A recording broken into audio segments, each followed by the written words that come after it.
అందరికీ గురు పౌర్ణమి శుభాకాంక్షలు. ఈరోజు నేను గుడి దగ్గరికి వెళ్ళానండి, సాయిబాబా గుడికి.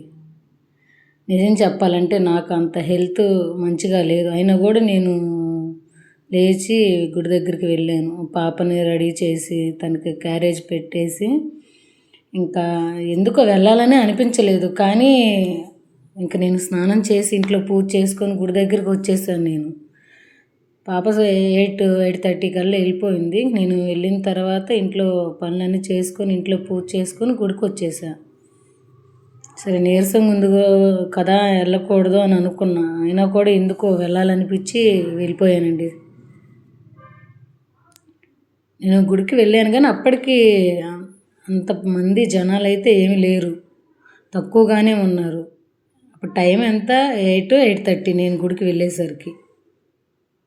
నేను ఎప్పుడు వెళ్ళినా సాయిబాబాకి అన్నీ అయిపోయి అలంకరణ చేసి ఉంటారు. అలాంటిది ఈరోజు ఏమీ ఇంకా అలంకరణ చేయలేదండి.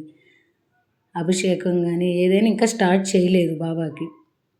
నేను వెళ్ళిన తర్వాత 10 నిమిషాల తర్వాత బాబాకి అభిషేకం స్టార్ట్ చేశారు. అనుకోకుండా వెళ్ళాను. నేను వెళ్ళేసరికి అభిషేకం అప్పుడే స్టార్ట్ చేస్తున్నారు. నేను ఒకటే అనుకున్నానండి, ఏ రోజు నేను వెళ్ళినా అంతా అయిపోయినాక వెళ్ళేదాన్ని. ఈరోజు అభిషేకం స్టార్ట్ అవ్వకముందే నేను వెళ్ళాను. అందులో నాకు ఆరోగ్యం మంచిగా లేకపోయినా కూడా నేను వెళ్ళాను అంటే బాబా పిలిపించుకున్నారు అభిషేకం చూడాలని అనే అనుకున్నానండి నేను. అది కాక నా చేతులతో నేను పైకి వెళ్ళి పాలతో బాబాకి అభిషేకం చేశాను. ఇందుకేమో బాబా నన్ను పిలిపించుకున్నారేమో అని నా మనసుకు చాలా అనిపించింది.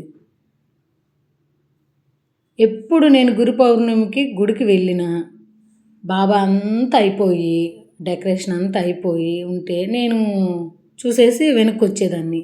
అలాంటిది నేను వెళ్ళేసరికి అది ఏమీ స్టార్ట్ చేయలేదు. నేను వెళ్ళి పాలు పోసి వచ్చాను అంటే అసలుకి ఇంకా నేను చెప్పలేనండి. నా మాటలో మీకు అర్థమైపోవాలి నేను ఎంత హ్యాపీగా ఉన్నాను. నేను హ్యాపీగానే ఫీల్ అయిపోయా.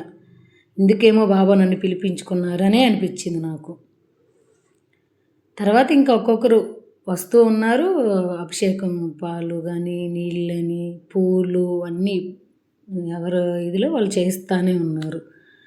నేను అంతా అయిపోయి ఇంటికి వద్దామనుకునేసరికి ఇంకా జనాలు వస్తూ ఉన్నారు. నేను నెక్స్ట్ పాపది స్కూల్ బ్యాగ్ జిప్పు ఫెయిల్ అయిపోయింది. తను నేను స్కూల్ నుంచి వచ్చి ఫెయిల్ అయిపోయింది అమ్మంటే ఓకే, నేను ఎలాగో గుడి దగ్గరికి వెళ్తున్నాను కదా, గుడి పక్కనే అది. ఇంక నేను వెళ్ళి ఆ జిప్ వేయించుకొని బ్యాగ్ తీసేసుకొని ఇంటికి వచ్చేసాను. ఇంకొకసారి అందరికీ గురు పౌర్ణమి శుభాకాంక్షలు.